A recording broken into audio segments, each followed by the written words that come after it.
Sud Radio, le 10h midi, mettez-vous d'accord, Valérie Expert. Alors, avant de reprendre nos débats, nous avons notre gagnante. C'est une gagnante. Bonjour Laurence. Oui, bonjour. Vous nous appelez d'où? Je suis super contente. Bah... Je vous appelle en route vers le travail, là. Oui. Donc, sur les hauteurs de Pamiers. Des hauteurs de Pamiers, en Ariège. Pamiers. C'est en Ariège. C'est en Ariège. Voilà. Vous avez préparé le sapin?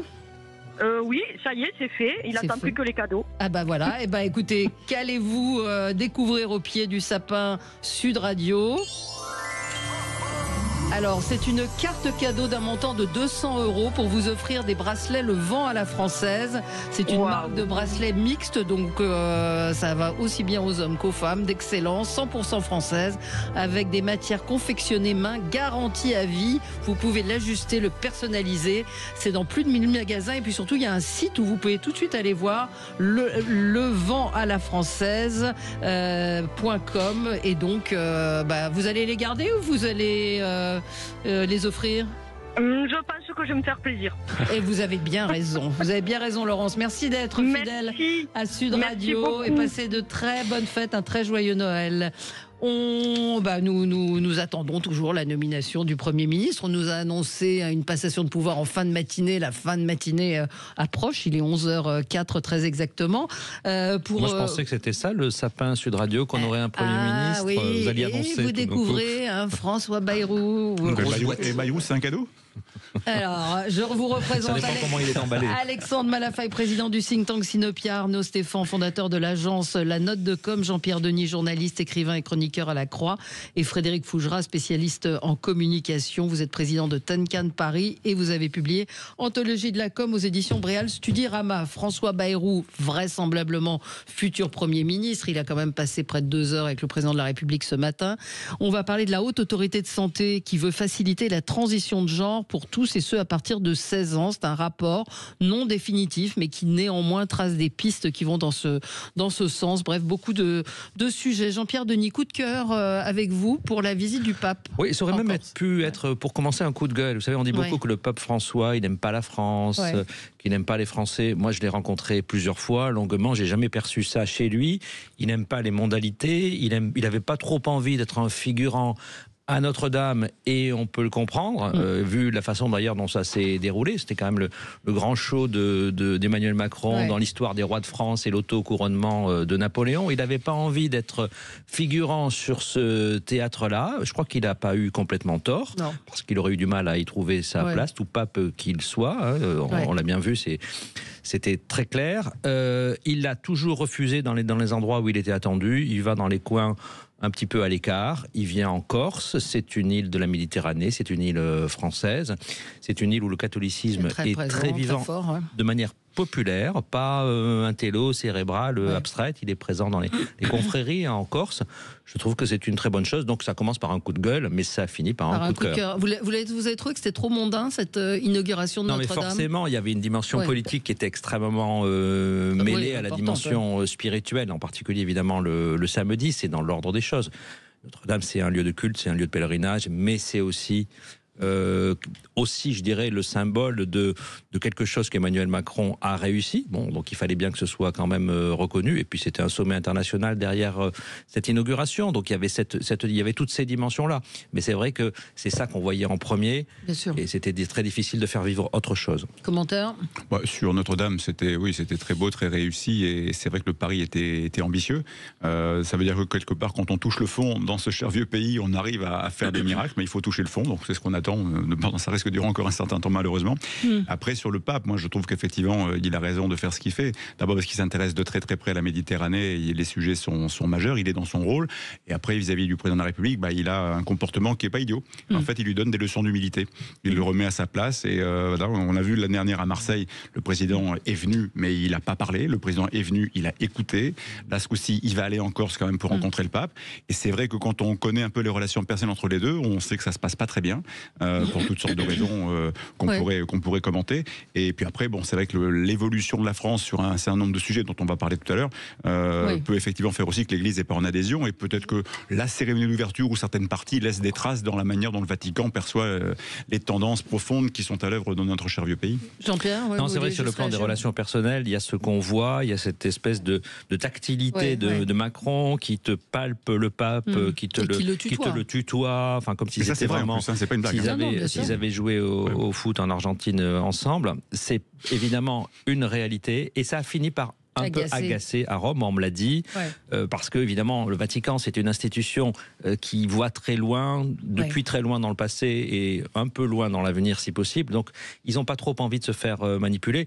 Puis c'est vrai qu'il y a des débats sur la fin de vie qui arrive, et il n'avait pas du tout envie de se retrouver comme caution pour qu'on dise mais vous voyez, je vous ai entendu, je vous ai vu, comme en fait Emmanuel Macron sait si bien le faire, c'est-à-dire dire je vous ai reçu, je vous ai vu, je vous ai tutoyé, c'est sympa, donc, ça veut et à la fin je fais le contraire. T'es mon pote, quoi. Donc il n'avait pas envie d'être là. Alors, on va... Non, c'est juste sur Notre-Dame, je reviens un instant, il y a une photo que vos auditeurs ont dû voir, c'est la photo en fait, quand Elon Musk passe devant François Hollande, Nicolas Sarkozy, ils ont une tête de tonton flingueur, mais qui sont flingués, qui regardent passer. Tonton flingué, oui. Tonton flingué, qui est absolument... ils sont sidérés de voir ça, la photo est géniale. Oui.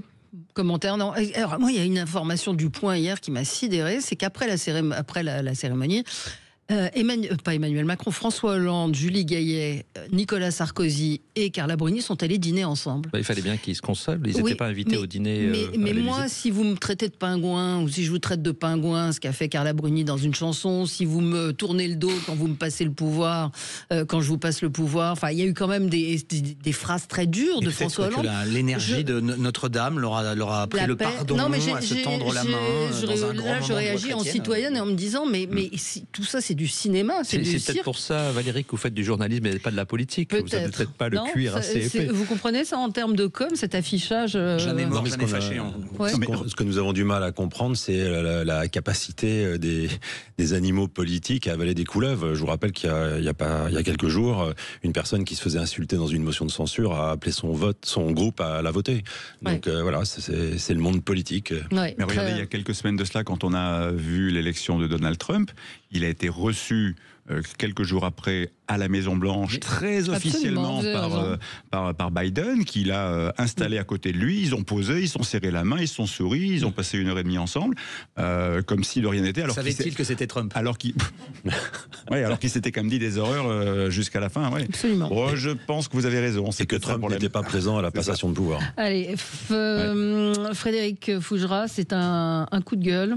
Un coup de gueule, qui va nous amener sur l'actualité, puis qui me permet de rebondir sur les propos d'Arnaud tout à l'heure sur les éléments de langage. Un coup de gueule sur un nouvel élément de langage qui paraît magique aujourd'hui dans le discours politique. Alors peut-être déjà rappeler ce qu'est un élément de langage. Un élément de langage, c'est ce qui permet...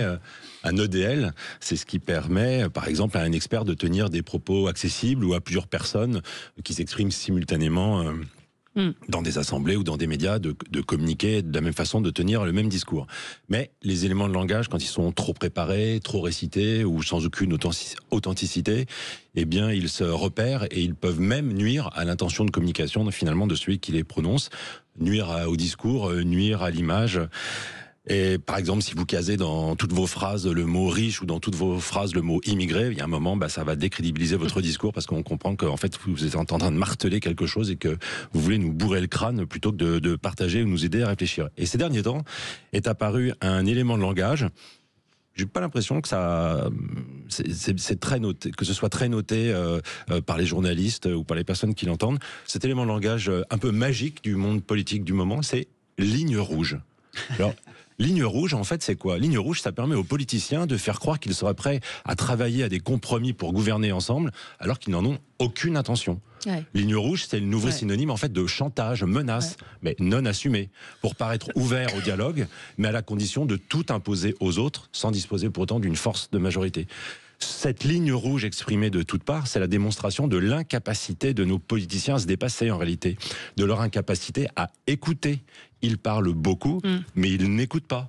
Ils s'écoutent parler, mais ils n'écoutent pas ceux à qui ils parlent. Donc cette ligne rouge, en réalité, elle masque que nos politiciens au moins les plus bruyants ou ceux qui sont mis en lumière dans les médias, ne pensent qu'à leur agenda personnel, à 2026, à 2027, les municipales, les présidentielles, de cette séquence, les législatives, mais ils ne pensent absolument pas à l'agenda des Français, parce que l'agenda des Français, c'est aujourd'hui, demain, après-demain, c'est tout de suite. Oui, c'est ce qui ressort. Alors, ces EDL, les EDL, c'est cataclysmique, parce que d'une bonne idée pour permettre à des groupes politiques de pouvoir s'exprimer à peu près de la même manière, on les distribue le matin en espérant, voilà, ici vous pose ça comme question, vous répondez ça en face. Sauf que les politiques, quelquefois, et le niveau politique ayant tellement baissé, vous retrouvez avec des gens qui les répètent in extenso, sans les adapter, sans se les approprier. Ce qui fait que incapables de tenir un autre discours. Exactement. Ou leur propre discours. Et donc vous vous retrouvez avec 10 personnes passant sur toutes les matinales en une matinée qui ont dit exactement la même chose. Est-ce que l'émission Quotidien s'amuse à faire de temps en temps en repassant ils ont bien raison. Après, sur l'histoire de la ligne rouge, je serai un petit peu moins sévère, parce que oui, c'est un mot qui est galvaudé puisqu'il est surutilisé et que tout le monde met des lignes rouges. Au bout d'un moment, il n'y a plus que des lignes rouges. Donc on se demande où il y a de l'espace en vérité, parce que forcément il y a quelqu'un qui va traverser une ligne rouge à un moment donné. En revanche, il n'y a pas d'espace. En revanche, sur l'aspect politique de la chose, moi ça ne me pose pas de problème. Que des gens estiment que du point de vue de leurs électeurs, du point de vue de l'idéologie qui les guide, de ce qu'est leur projet de société, ils ne soient pas en capacité d'accepter un certain nombre de choses et qu'ils mettent une ligne en disant si vous franchissez ça, je voterai une censure, ça ne me pose pas de problème. La mort de la politique, c'est justement plutôt ça, c'est de dire on va discuter tous ensemble et on va trouver des compromis là où il n'y en a pas. Ouais. Quand vous vous retrouvez avec une Assemblée nationale qui est coupée en trois, avec des visions du monde qui sont aussi différentes, des conceptions de la nation, des conceptions de l'organisation de la société, y compris du rapport anthropologique, et on va en discuter tout à l'heure, sur cette histoire du rapport de la Haute Autorité de Santé, vous pouvez pas discuter en fait. Et moi, je reprocherai jamais aux gens de LFI ou d'autres de dire qu'ils ont une vision du monde. Ils ont une vision du monde, c'est pas la mienne, je la combats. Mais j'accepte qu'ils aient une vision du monde différente de la mienne, sinon il n'y a pas d'altérité et il n'y a plus de débat politique. Alors on va juste marquer une petite page de pub, et on n'est pas en Allemagne. Et toujours pas de Premier ministre. Il y a des choses assez drôles qui circulent, enfin pas drôles sur internet, mais ne sachant toujours pas le nom du Premier ministre, les techniciens de Matignon s'interrogent sur la hauteur du deuxième micro. À défaut, ils les ont mis au même niveau. Parce que il y en a un qui est petit dans les candidats, il y en a deux qui sont très petits. Il faudra ajuster. Allez, on se retrouve dans un instant avec vous sur Sud Radio. Sud Radio. Sud Radio. Parlons vrai. Parlons vrai. Sud Radio. Parlons vrai. Sud Radio, le 10h midi, mettez-vous d'accord, Valérie Expert. Mettons-nous d'accord, visiblement le président de la République, lui, ne s'est pas mis d'accord, parce que ça tarde. Fin de matinée, il est 11h18. Et nous attendons toujours la nomination du Premier ministre. Après, la question qu'on peut se poser, c'est qu'est-ce que ça va changer ? Bayrou, Le Cornu, peut-être que vous voulez réagir non, c'est Alexandre qui voulait réagir à ce qu'on disait précédemment sur les éléments de langage, sur l'intérêt des Français qui semble bien loin des lignes rouges, justement. En fait, c'était ça mon point de rebond, c'est que moi, je suis assez d'accord sur le fait qu'à un moment donné, bien sûr qu'il faut fixer des règles et il y a des sujets sur lesquels on peut ne pas avoir envie du tout de faire de compromis pour des raisons qui sont idéologiques, politiques, pragmatiques, ça, il n'y a pas de problème. Mais je trouve qu'en fait, le vrai problème qu'on a aujourd'hui, c'est qu'il y a une déconnexion absolument extraordinaire entre la vie politique et la vie réelle, quoi. Et c'est ça qui me gêne. C'est-à-dire qu'en fait, ces partis politiques qui croient effectivement détenir la légitimité liée à l'onction qu'ils ont reçue, parce qu'on a voté pour eux dans des conditions qui sont ce qu'elles ont été, d'ailleurs, la dernière fois. C'est-à-dire qu'on a souvent voté par défaut ou pour faire barrage, mais on n'a pas vraiment voté pour. Et en plus, je ne pense pas que la plupart des gens aient voté pour, entre guillemets, acheter les programmes qu'on leur a proposés. Et donc, ces programmes sont totalement décalés par rapport à la réalité de ce que vivent les gens, totalement décalés par rapport à la réalité, tout simplement, de la situation économique, sociale, internationale, etc.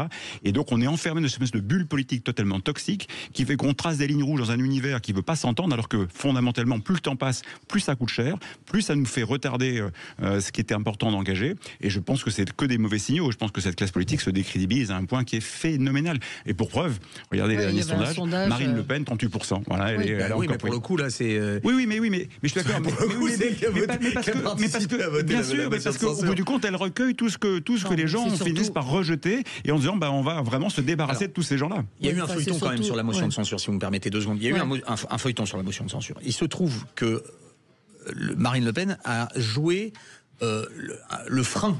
C'est elle qui a joué le frein parce que son groupe était beaucoup plus radical qu'elle sur la motion de censure. Il voulait l'annoncer le plus vite possible. Mais elle était bloquée par le fait qu'elle finissait son procès et qu'elle n'avait pas de disponibilité de temps, etc. Au moment après que le procès se termine, elle reprend le groupe en main et elle va freiner la communication sur on va voter la censure, on va voter la censure, on va voter la censure. Ce qui se passe, en revanche, c'est qu'en interne, il y a la base fait remonter au maximum que les gens veulent la censure et se débarrasser de ce gouvernement. Il y a des qualis qui sont faits sur les électeurs, les sympathisants du RN. Qualis, c'est des sondages des sondages qualitatifs où on pose des questions ciblées aux électeurs et que ça revient en disant on veut plus de Barnier, on veut pas de ce budget. Donc résultat des courses, ils votent la censure. Mais c'est la base qui est revenue. Et la base était beaucoup plus radicale et en demande. Et en ce qui concerne l'électorat de Jean-Luc Mélenchon, j'ai même pas expliqué. On sait très bien que c'est un électorat qui est très idéologisé sur les questions à la fois sociales et sociétales. Jean-Pierre, Denis ? Les lignes rouges, moi ça me fait toujours penser à Barack Obama et à la Syrie. Il avait dit il y a une ligne rouge, si jamais il y a un bombardement chimique, les États-Unis interviendront. Et puis évidemment, il n'est pas intervenu. Enfin évidemment. Et finalement, il n'est pas intervenu. Et évidemment, ça a eu des conséquences majeures sur la géopolitique du Proche-Orient. Donc une ligne rouge, elle est faite pour être maintenue coûte que coûte. Et évidemment, coûte que coûte, ça peut avoir aussi des effets. Enfin, il faut être capable de la défendre. Alors plus il y a de lignes rouges, moins elles ont de sens. En principe, on n'a qu'une ligne rouge. Et moi, ce qui m'a beaucoup frappé, c'est qu'on avait une multiplication des lignes rouges qui faisait que, au lieu d'être clair, parce qu'une ligne rouge, ça rend les choses claires, on arrivait à une situation qui était complètement embrouillée. C'est-à-dire qu'on ne savait plus, finalement, la différence entre le Rassemblement national et LFI, pourquoi ils votaient une motion de censure qui, par ailleurs, les insultait, etc. On finissait par ne plus rien comprendre. Et c'est ça, je crois, qui était délétère. Un auditeur me dit, perso, le nom du Premier ministre, je m'en bats le cocotier. Et c'est effectivement ce qui est ressorti d'un sondage. Je crois que 9% des Français s'intéressent à la nomination de ce Premier ministre. On va être l'inconséquence absolue. On dit que Trump est imprévisible, c'est vrai, mais Macron est inconséquent. Vous vous rendez compte qu'on va être au 6e Premier ministre en 7 ans. La plupart des ministères vont avoir connu, sur des sujets stratégiques, comme par exemple le logement, pour ne parler que de ça, vont avoir connu là aussi 6 ou 7 interlocuteurs différents en l'espace de 7 ans.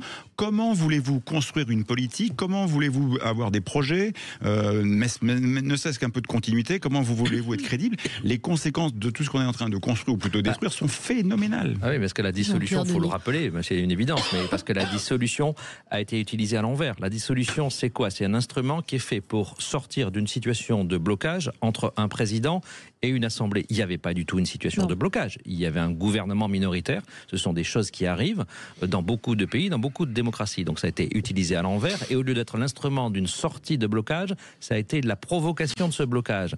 Donc c'est pour ça qu'on est dans cette situation. Et c'est là l'inconséquence, en effet, du président de la République. C'est pour ça que, moi j'étais très sceptique. On entendait beaucoup, évidemment, Mélenchon et d'autres dire qu'il doit partir. Évidemment, ils prennent leur désir pour une réalité.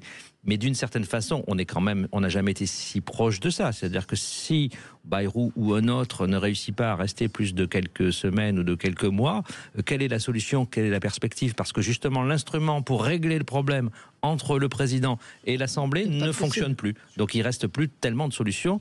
Si ce n'est, à un moment donné, la question du départ du président de la République. Mais c'est lui qui s'est mis dans cette situation. Oui, c'est lui qui en est le grand responsable. Je voudrais qu'on parle, en attendant la nomination donc, de ce Premier ministre, de ce pré-rapport de la Haute Autorité de Santé sur la transition de genre pour les adolescents. Alors, c'est un pré-rapport qui inquiète parce qu'il veut faciliter la transition de genre pour tous à partir de 16 ans. Ça veut dire qu'un ado, 16 ans, on est encore ado, pourrait demander, s'il est garçon, à devenir fille, si elle est fille, à devenir garçon, accéder à des hormones quasiment automatiquement, et que la chirurgie doit être accessible et gratuite, par exemple, quand on parle de pose de prothèse mammaire ou d'un changement de sexe. Je vois le témoignage sur X d'un jeune homme qui dit « Lorsque j'étais ado, j'étais efféminé, je m'amusais avec mes sœurs à coudre des robes pour des Barbies, j'écoutais du Priscilla, voilà, à l'époque, n'importe quelle association promouvant l'identité de genre aurait pu me convaincre que j'étais une fille et qu'il fallait donc que je transitionne. Heureusement, je ne l'ai pas fait. Je me suis masculinisée, j'ai compris que j'étais gay, un peu efféminée et pas une femme dans un corps d'homme. C'est complètement fou parce qu'on voit que dans d'autres pays, c'est l'inverse qui est en train de se produire. En Angleterre, en Grande-Bretagne. En Grande-Bretagne. Avec un gouvernement de gauche. Donc, oui, mais beaucoup plus dur sur les histoires de morale et de famille en Angleterre. Ouais. C'est un peu à front renversé. Bon. Qu'est-ce que... Non, mais je trouve qu'on va très loin et j'ai l'impression qu'on confond sur ces sujets sociétaux très souvent vitesse et précipitation. Et je pense qu'on fait preuve de beaucoup d'inconséquences. Alors est-ce que c'est idéologique, wokiste? On voit bien d'ailleurs qu'aux États-Unis, là pour le coup avec l'arrivée de Donald Trump, il y a un mouvement inverse. Et les entreprises d'ailleurs s'inscrivent dans un mouvement inverse où tout d'un coup tout ce qu'ils faisaient en matière d'hyper-inclusivité dans tous les sens, on va revenir à des trucs un peu sérieux. On peut pas non plus faire tout et n'importe quoi au prétexte que il y a 1 ou 2% par-ci par-là qui effectivement réclament que. Après, je trouve que c'est très dangereux parce que c'est souvent des changements qui après peuvent devenir irréversibles quand il s'agit effectivement de transition. Et de fait, voilà, je crois qu'il faut garder raison. On devrait être un peu plus prudent sur ces sujets. Je crois qu'en plus ça braque une partie de la population qui comprend pas pourquoi on veut aller aussi vite à chaque fois. Voilà, il faut être très très prudent. Alors j'entends les arguments de certains qui disent oui, mais il y a pour certains jeunes un tel mal-être que ça peut conduire au suicide et donc il faut prendre en compte cette dimension de mal-être profond. Mais peut-être que le mal-être profond, il n'est pas forcément uniquement dans l'identité sexuelle et le besoin d'en changer, mais peut-être dans d'autres choses. Et donc il faut pour le coup peut-être traiter plutôt le mal-être psychologique avant de commencer à dire on change de sexe et c'est irréversible, quoi. Alors il y a une dimension, d'abord, il y a une dimension financière, économique. Au moment où on parle de dépenses de la sécurité sociale, on est en train de rajouter une dépense c'est pas grave, c'est l'État qui paye. Supplémentaire. Bon, ça c'est donc réellement un choix de société. Après, il faut en parler avec évidemment une évidente délicatesse. Hein. Il y a beaucoup de situations différentes et d'âges différents. Donc il faudrait vraiment arriver à avoir les choses de plus près en fonction de l'âge. Mais ce qui est certain, c'est qu'aujourd'hui, quand on regarde ce qui se passe aux États-Unis et en Angleterre, c'est le corps médical qui dit attention, on est allé trop loin, on est allé trop vite. Chez un certain nombre de jeunes, comme ça a été d'ailleurs évoqué, ce sont des phases de leur vie qui ne sont pas nécessairement suivies quand ils entrent à l'âge adulte. Là, on parle de 16 ans. 16 ans, ça semble tôt, au moment où en Angleterre, on dit pas en dessous de 18 ans. Donc, il y aurait un principe de précaution, me semble-t-il, à évoquer, tout en restant un peu dans la nuance. On va en reparler, on marque une petite pause et je vous donne la parole tout de suite après Frédéric Fougera, tout de suite. Sud Radio. Sud Radio. Parlons vrai. Parlons vrai. Sud Radio. Parlons vrai. Sud Radio, le 10h midi, mettez-vous d'accord, Valérie Expert. Alors, toujours en attente de la nomination du Premier ministre, Frédéric Fougera, donc ce pré-rapport de la Haute Autorité de Santé sur la transition de genre, vous en pensez quoi? Oui, je voulais dire un mot avant la transition à Matignon sur ce rapport sur la transition de genre. Ouais. D'abord, c'est un sujet qui est extrêmement sensible, donc il est facile de polémiquer et de partir en vrille sur ce sujet. On parle de la souffrance de personnes. Faut pas oublier ça. C'est difficile de parler pour le corps des autres. Maintenant, on parle aussi de mesures qui pourraient être prises pour des personnes mineures, voire que l'on pourrait affronter à la propre autorité de leurs parents. C'est assez contradictoire avec le fait de dire que il y a un manque d'autorité parentale, que les parents ne remplissent pas leur rôle, et puis là, tout d'un coup, les parents devraient s'effacer. Même d'échéance d'autorité parentale si les parents s'y opposent. C'est hallucinant. Exactement. Et on parle quand même de situations de jeunes où on peut encore être très fragile à ces périodes d'âge. Peut-être qu'il y a des gens qui sont très déterminés, qui savent exactement qui ils sont et qui ne sont pas dans leur corps à 16 ans. Mais on peut quand même supposer aussi que à 16 ans, c'est quand même très jeune et très fragile. Moi, je vois en fait une incohérence dans ce pré-rapport. Parce que je ne veux pas rentrer dans un jugement de valeur ou une appréciation personnelle. Encore une fois, c'est pas mon corps, donc c'est le corps des autres. L'incohérence que je vois dans ce pré-rapport, c'est de ne pas considérer ces personnes comme malades et donc qu'il n'y ait pas d'évaluation psychologique, mais en revanche, l'assurance maladie devrait rembourser 100% des interventions. Donc là, il y a une incohérence. Ouais. Qu'est-ce que l'assurance maladie vient faire si c'est pas une maladie? Et si c'est une maladie, alors pourquoi il n'y a pas d'évaluation psychologique qui serait quand même aussi une garantie au moins d'accompagner ces personnes, peut-être vers ce qu'elles souhaitent ou peut-être de les aider à réfléchir et à attendre. Parce que le pré-rapport écarte également la recherche de troubles psychiatriques. C'est quand même... C'est quand même assez étonnant, effectivement, ce pré-rapport. On rappelle que la Haute Autorité de Santé nous coûte aussi très cher pour des rapports qui ne sont pas forcément... c'est ce qui est compliqué, c'est-à-dire que justement, c'est la scientificité de ce pré-rapport qui est en question, alors même, j'insiste, pour dire qu'il y a des études scientifiques aux États-Unis sérieuses qui sont menées et qui amènent à questionner un certain nombre de décisions qui ont été prises. Il faut en effet toujours être extrêmement prudent, extrêmement précis, extrêmement délicat, bien tenir en compte tous les aspects. Il y a des enfants qui sont en souffrance parce que des petits garçons qui se sentent filles, des petites filles qui se sentent garçons, ça c'est une réalité. Est-ce que pour autant, il faut accepter de se précipiter dans ce qu'on appelle la transition de genre? C'est là qu'il y a une discussion. Voilà, c'est ça le sujet. Après, sur le caractère médical, bon, on a la définition de la santé, je pense d'ailleurs au sens de l'ONU, elle est plus large que l'aspect purement médical. Il y a aussi la dimension de santé psychologique, presque de bien-être, on pourrait imaginer. Mais ça s'inscrit quand même, il faut encore le rappeler, ça s'inscrit dans une situation dans laquelle il y a une crise à l'hôpital public, enfin, il y a des priorités en matière de santé publique aussi.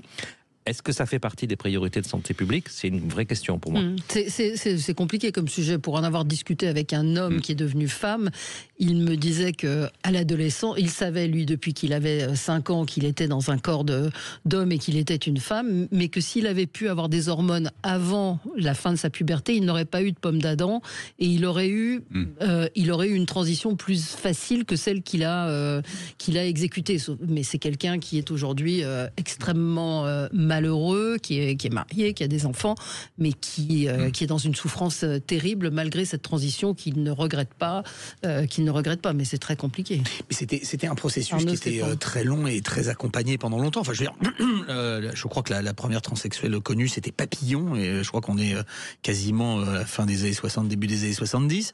Elle avait eu l'autorisation de se marier. Vous avez eu Maud Marin aussi, qui avait été une avocate très célèbre, d'ailleurs, qui avait été candidate du Front National. Ouais, comme quoi. Mais c'est pas, encore une fois, c'est pas quelque chose de nouveau. Ce qui est nouveau, c'est la proportion que ça a pris. Et que ça a pris et ça a été accompagné. Et on le sait très bien, on voit ce qui s'est passé aux États-Unis. Et d'ailleurs, là aussi, nos amis américains nous font le coup habituel, c'est-à-dire c'est le 6 o'clock paradoxe. C'est-à-dire que ce qui est allé très loin dans un sens revient exactement à l'inverse. C'est-à-dire qu'on va revenir exactement au contraire de ce qui s'est passé. Et sauf que le temps que la vague revienne chez nous, ça va être beaucoup plus long. Et que nous, on est dans ce qui était, là où étaient les États-Unis il y a 10 ans. C'est-à-dire que quand vous vous retrouvez avec des ministres transsexuels, je veux dire, c'est ce qui s'est passé. Il faut quand même se dire qu'aux États-Unis, ils avaient des ministres transsexuels. Je crois qu'ils avaient le chef d'état-major aussi de la marine qui était un transsexuel. Enfin, tout ça était dans une vague en plus très présente dans les universités, très présente dans tout le discours woke, et qui arrive aussi dans le milieu de l'entreprise. On parlait tout à l'heure on parlait aujourd'hui des éléments de langage. Vous avez aussi ces éléments de langage. Le fait même de parler de transition, on est dans un élément de langage pur. C'est-à-dire qu'on a inventé un autre langage pour expliquer ce que c'est que de passer d'un sexe à un autre. On dit plus de transsexuel, on dit il est en phase de transition de genre, etc. Et puis on s'intéresse pas à la portée psychologique. On l'a dit tout à l'heure, on refuse d'ailleurs, ce qui est à mon avis un aveu, c'est non, il n'y aura pas de recherche psychologique ni psychiatrique avant de passer à des dossiers de transition, et je suis tout à fait d'accord avec ça. Il n'y a pas de recherche et en même temps on va donner la gratuité. Enfin, je veux dire, on est à l'envers. Ce qui prouve bien que, à mon sens, il y a une démarche idéologique là-dedans, qui est en retard sur ce qui s'est passé aux États-Unis, ce qui se passe en Angleterre, qui pourtant a été très en avant sur les droits des minorités, etc. Et puis on le voit aussi dans le milieu de l'entreprise, où c'est devenu délirant. Je veux dire, on est tous ici, on sait ce que c'est, on a des clients, on a plein de clients qui font des appels d'offres. Dans les appels d'offres aujourd'hui, on va dire que sur un dossier de 150 pages, il y a 40 pages sur le RSE, on a été gentil, on est une entreprise diverse, il y a des accès aux toilettes pour les transsexuels dans nos... Enfin, je veux dire, c'est ça, pour des trucs de transport. Ouais. Pour des appels d'offres de transport, il y a 40 pages pour expliquer qu'on est gentil et qu'on est ouvert aux minorités, y compris sexuelles et la diversité, etc. C'est devenu complètement dingue. Donc voilà, j'espère. Après, il y a une vraie attente des générations les plus jeunes aussi, pour qui ces questions sont devenues extrêmement importantes. Elles font partie de la conversation, du fond de l'air du temps. Ils voulaient vivre en communauté dans les années 70, dans le truc à faire des fromages de chèvre. Heureusement que ça s'est arrêté. Il y a une réalité qu'il faut aussi entendre dans ce changement culturel, dans les jeunes générations, en particulier dans les milieux urbains. La question, c'est la question du nombre aussi. C'est-à-dire, mais ça reste très bobo. Après, je suis pas sûr. Vous avez des transgenres qui habitent dans la Creuse. Je suis d'accord, mais c'est quand même des phénomènes très très parisiens dans la plupart du temps. Il faut penser à ces gens qui sont dans cette situation, qui pour le coup entendent. C'est quelle situation? Je comprends pas la situation. La situation, c'est que vous avez médicalement des gens, des hommes qui sont nés dans des corps de femmes et des femmes qui sont nées dans des corps. Ils ont suffisamment d'expérience de leur vie, de leur expérience, de la rencontre avec l'autre, et de savoir ce que c'est que la vie pour savoir exactement ce qu'ils sont. C'est pour ça que la question de l'âge. Je dis pas ça. C'est pour ça que la question de l'âge est fondamentale et qu'elle est en réalité difficile à apprécier, et c'est pour ça qu'on a besoin d'un tout petit peu de recul et pas de précipitation.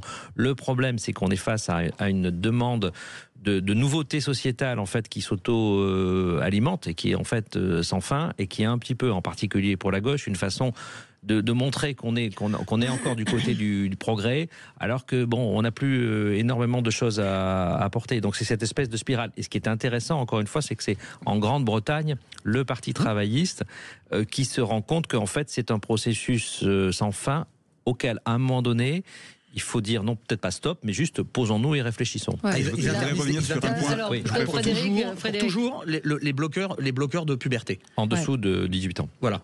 Non, mais la puberté à 18 ans, je peux espérer quand même. Non, mais 16 ans. Alors, Frédéric. Mais je suis complètement aligné avec la sagesse de Jean-Pierre. C'est des sujets qui viennent. Ce qu'il ne faut pas, c'est que ce soit des sujets politiques, idéologiques, qui passent par des changements de culture pour faire un changement politique et sociétale. La question de l'âge me paraît déterminante. Voilà, faut pas se précipiter, même si pour certains c'est très déterminé très tôt.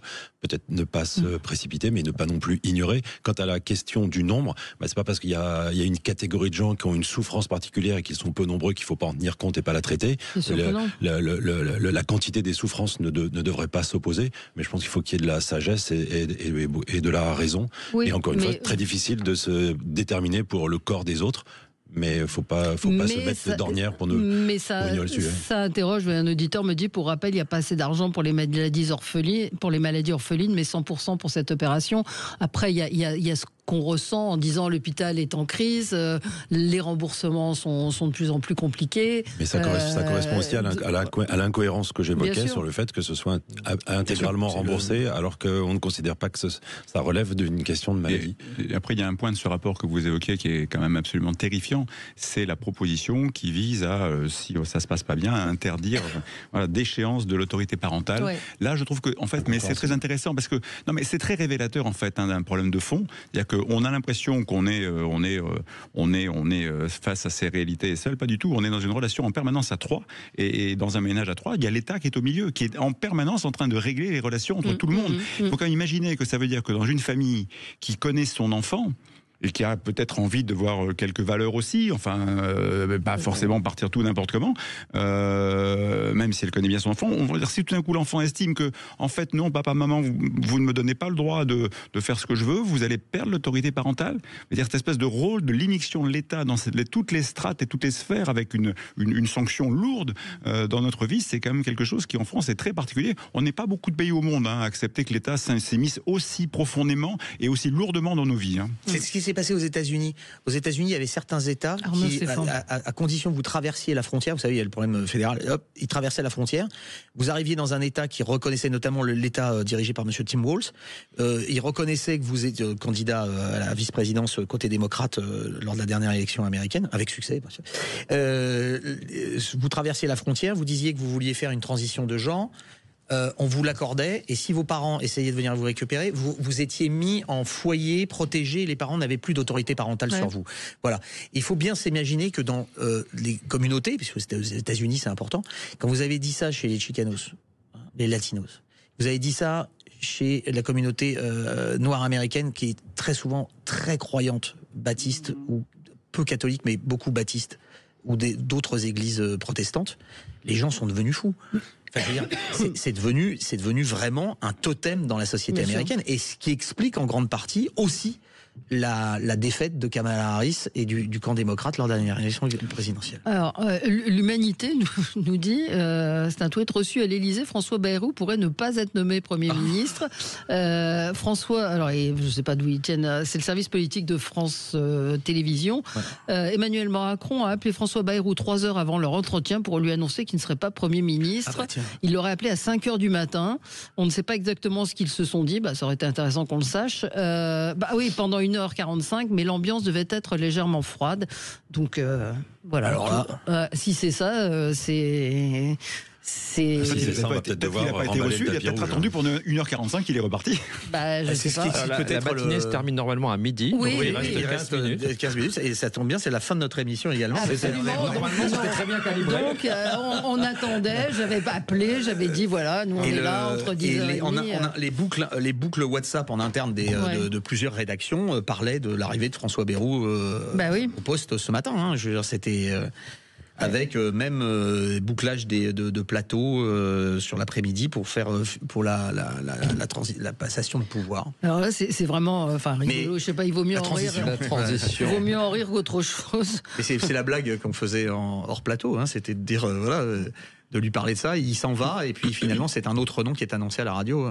Petite pause, à chaque fois vous n'avez pas de chance, hein, mon pauvre Frédéric Fougera.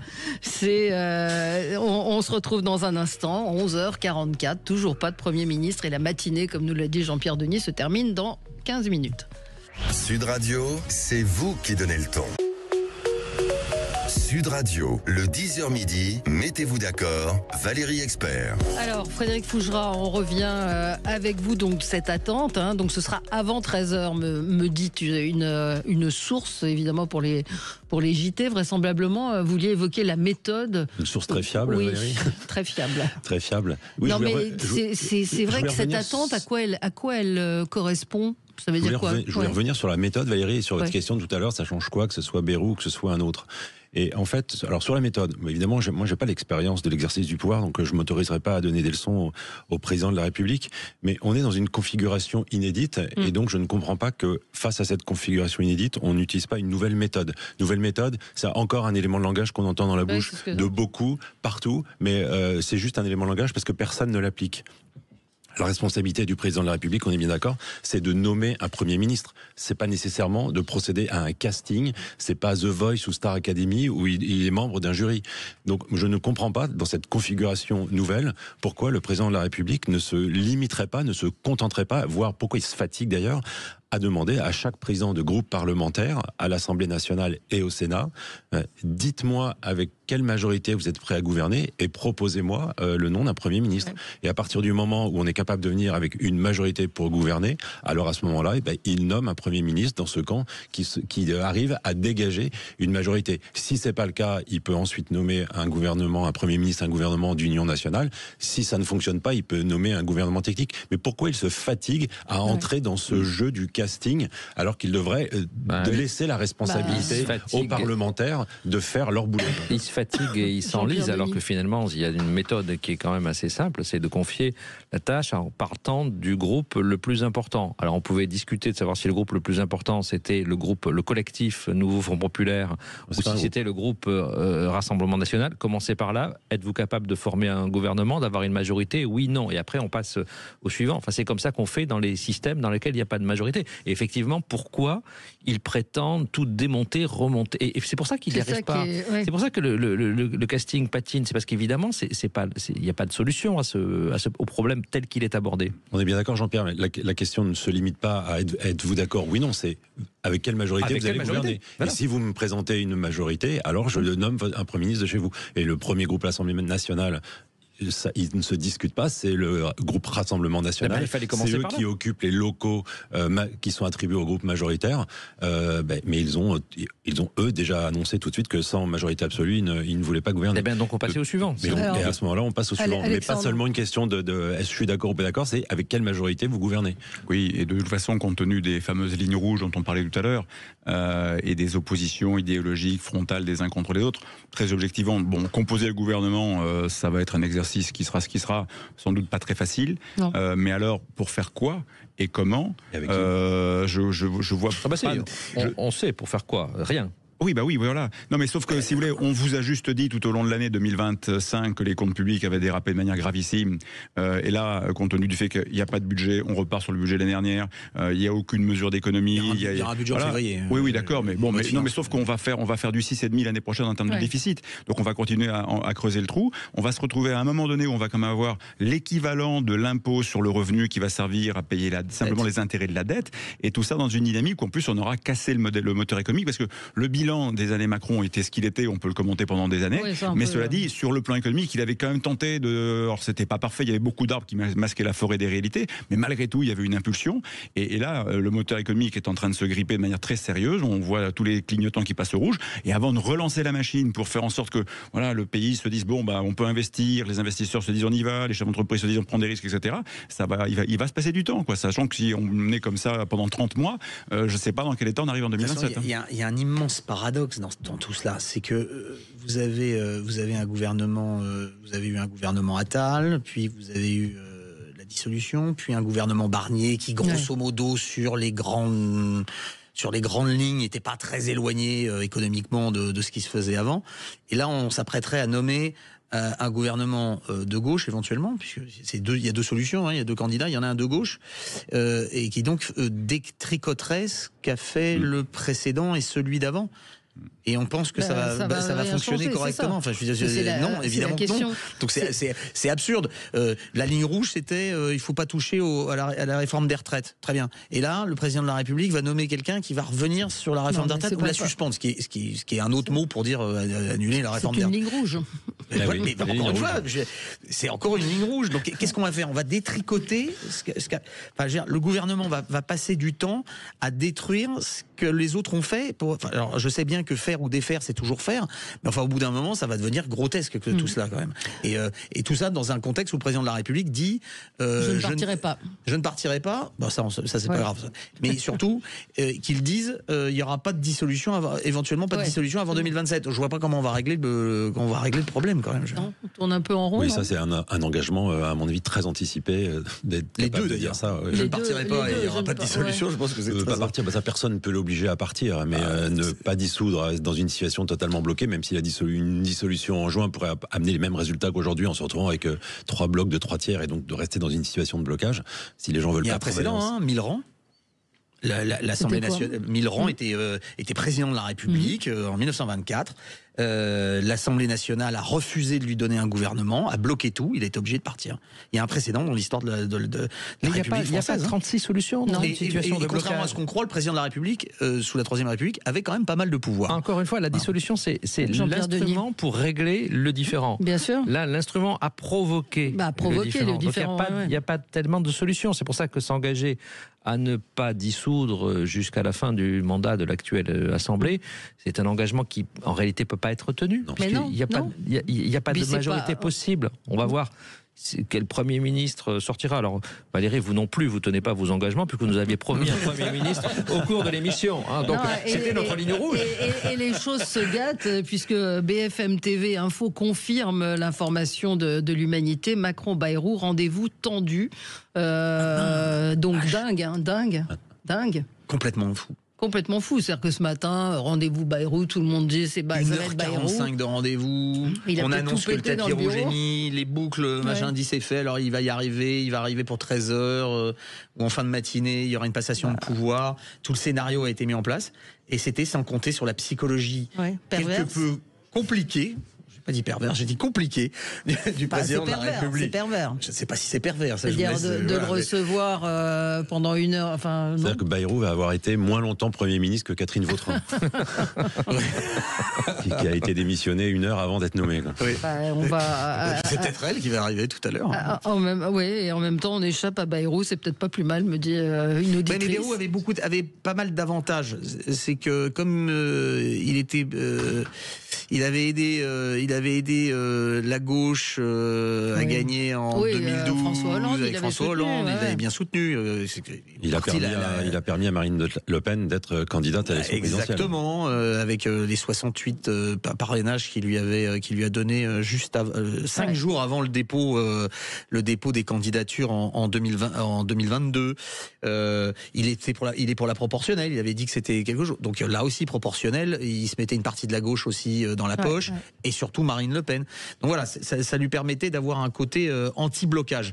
Maintenant, le président de la République va prendre son risque. Il aime ça, hein, et encore un autre élément de langage. Je prends mon risque. Il va prendre son risque, et j'aimerais bien. Au bout d'un moment en politique, il faut qu'il y ait un débouché. Voilà. Le président de la République s'acharne à prendre des situations politiques où il n'y en a pas. Et ça va finir, où il n'y en aura qu'un seul. Mais quelle solution politique il y en a réellement. Il n'y en a pas, c'est réellement pas. C'est ça. Donc justement, à cause de ces fameuses lignes, il faut qu'il y en ait. À cause de ces fameuses lignes rouges, c'est-à-dire la possibilité de trouver un compromis pour que cette assemblée fonctionne, n'existe pas. Moi, je vous avoue très franchement, je pensais que Michel Barnier, avec son expérience, quoi qu'on dise de lui, avec son expérience, on disait voilà, de négociation du Brexit, etc. Je pensais qu'il avait suffisamment de bouteilles pour être capable de naviguer dans cette assemblée et d'arriver à trouver un passage étroit. Oui, absolument. Donc on a envie plutôt d'avoir. On se dit, il faudrait un Premier ministre quand même expérimenté qui connaisse le système, mais même quelqu'un d'expérimenté n'a pas réussi, et je suis pas convaincu que Bayrou, que Cazeneuve, etc. trouve une voie qui peut-être n'existe pas dans l'état d'esprit général, malheureusement. Alors, une auditrice me dit, vous vous fiez à BFM, a priori, le service politique, s'il y a marqué info BFM TV, c'est qu'ils ont une confirmation d'un très proche d'Emmanuel Macron, et c'est une information qui avait été donnée par l'Humanité. Donc là, on a vraiment deux sources très très larges. Donc, à suivre, écoutez, c'est Jean-Marie Bordry qui sera avec vous. La matinée n'est pas terminée. Jusqu'à 13h, Jean-Pierre, on peut considérer que c'est la matinée encore. Ah non, jusqu'à midi. Non, c'est midi. Jusqu'à midi. Pour moi, c'est 3 minutes. Bon, eh bien, ce sera en début d'après-midi, la passation de pouvoir. Merci à tous les 4. Très bon week-end sur Sud Radio. Sud Radio. Sud Radio. Parlons vrai. Parlons vrai. Sud Radio. Parlons vrai.